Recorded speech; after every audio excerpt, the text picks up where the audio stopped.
Hervé Moukouri, bonjour et bon début de week-end. Merci Steve. Comment allez-vous? C'est bien, un week-end qui s'annonce très pluvieux dans la ville de Douala.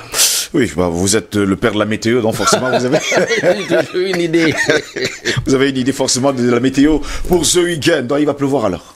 Il va pleuvoir. Ça a été annoncé hier soir d'ailleurs. Ah d'accord. Tout le long du week-end on aura la pluie. On aura la pluie. Bon, on espère seulement qu'on pourra rester à la maison alors. Suffisamment arrosé.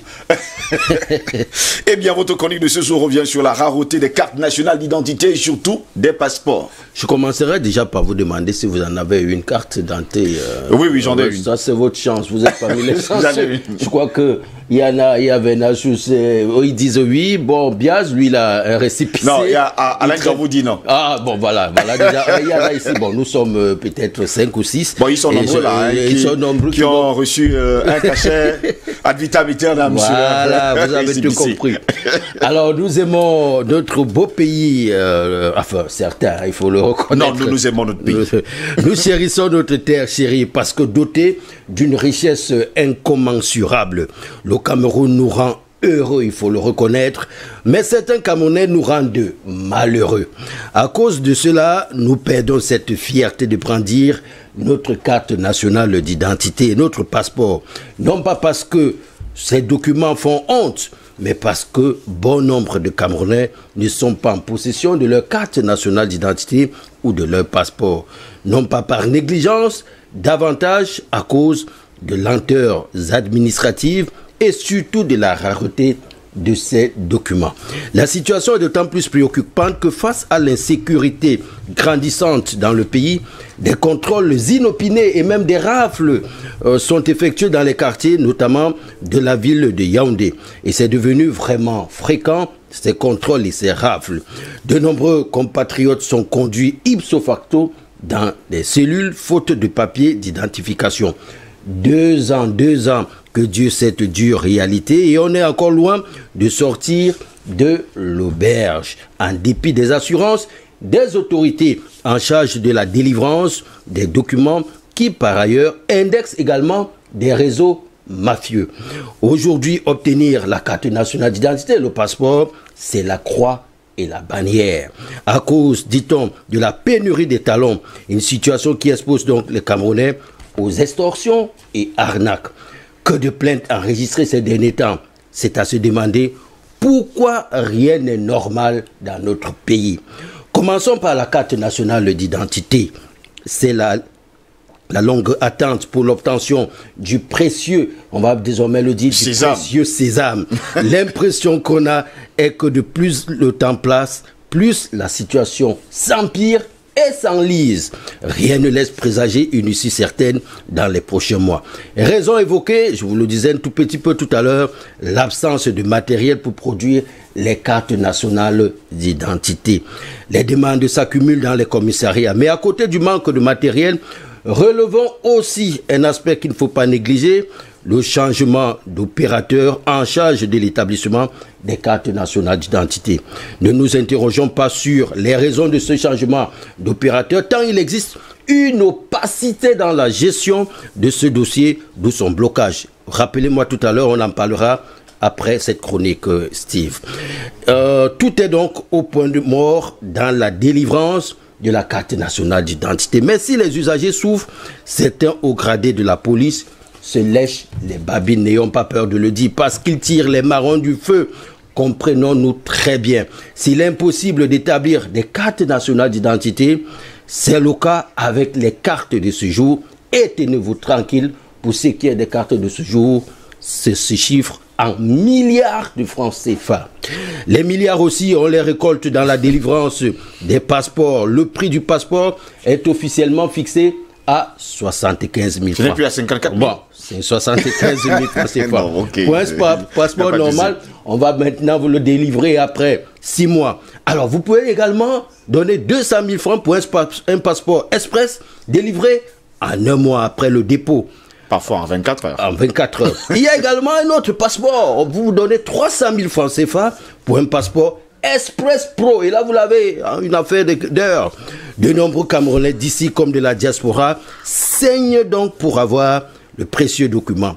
Vous vous Vous pouvez donc débourser un montant de 300 000 francs pour un passeport qui, par la suite, va même s'avérer faux. Ici, comme pour la carte nationale d'identité, c'est-à-dire pour le passeport comme pour la carte nationale d'identité, oui, se pose un problème de pénurie de talons du fait du changement également de l'opérateur.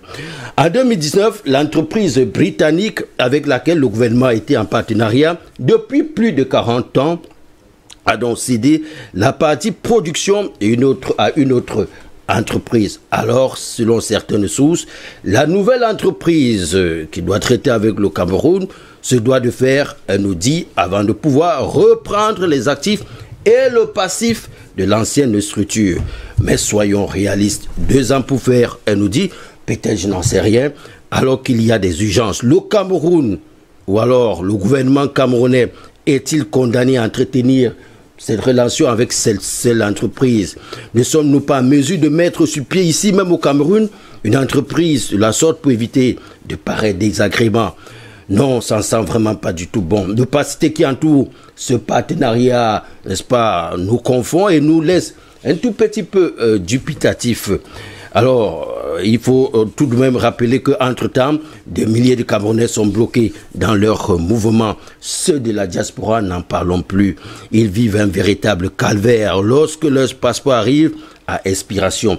Difficile de renouveler la carte de séjour, impossible de voyager. D'ailleurs, pas plus tard, celle qui m'a d'ailleurs amené à m'inspirer du sujet, une dame qui est arrivée en fin de semaine dernière pour assister aux obsèques de sa fille, me confie encore qu'elle a dû débourser 450 000 francs CFA, n'est-ce pas, pour obtenir son passeport.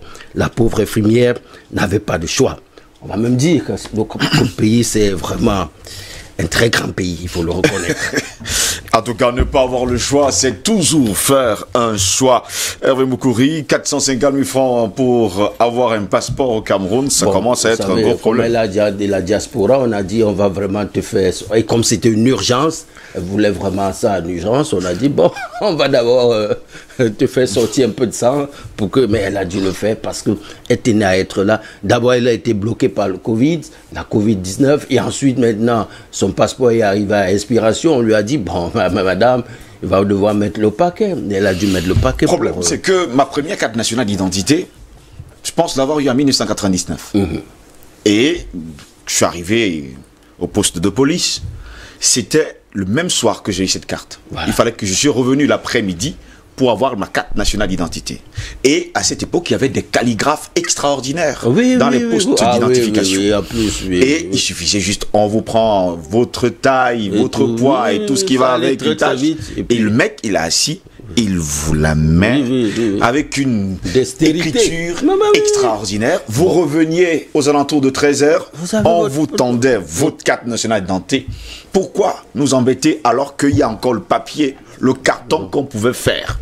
C'est autant de choses. Il suffisait juste d'une photo et tout y était. On avait notre carte nationale d'identité. Pourquoi se compliquer à revenir au numérique si ça ne marche pas? Si ça ne marche pas. Jusqu'à preuve du contraire, c'est toujours le papier. Il faut le faire ailleurs, en Grande-Bretagne, pour avoir... C'est quand même grave. C'est grave. Je vous parlais tout à l'heure d'un problème d'opérateur.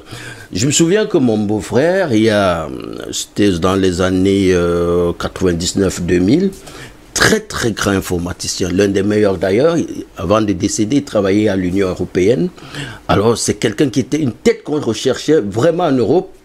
Et il vient au Cameroun en 99, je me souviens très bien, proposer justement cette histoire de passeport numérique. Ils sont nombreux les Camerounais qui peuvent le faire, ils sont encore là. Il était parmi les premières personnes au Cameroun à proposer cela. Alors il est venu, on a tourné, comme vous savez, l'administration camerounaise, tourné. Il a aussi dépensé beaucoup d'argent. On a dit, il faut voir tel, tu donnes quelque chose. Comment? C'est le Cameroun, hein? Il donne. Finalement, découragé, il est rentré. Il ne comprenait vraiment pas ce qui se passait. Bon, C'est quelqu'un que, quand il est rentré d'ailleurs, l'Union européenne cherchait vraiment de bonnes têtes pareilles. On a dit, monsieur, venez, et puis, il est décédé très très jeune. Voilà des gens qu'on a perdus dans ce pays et qui pouvaient être de l'expertise, il y en a au Cameroun, ne vous inquiétez pas pour ça. Beaucoup. Il y a des Camerounais, des nationaux, et je vous dis, qui n'ont jamais voyagé, qui n'ont jamais mis un pied à l'extérieur, mais qui peuvent vous faire une carte nationale d'identité avec une dextérité extraordinaire. Et je comprends pas pourquoi. Mieux même que ce qui vient de l'autre côté. D'ailleurs, pour la nouvelle carte nationale d'identité, pour information, elle se brise. Voilà, en plus. Comme, je sais même pas comment je vais vous dire. La mienne, comme un biscuit. Un biscuit. Je vous dis qu'actuellement, la mienne, elle est brisée. Ça, il faut pas se leurrer, les nouvelles cartes nationales d'identité. J'ai été obligé de chercher le glue. Merci beaucoup, Hervé Moukouri, d'avoir été là ce matin pour cette chronique.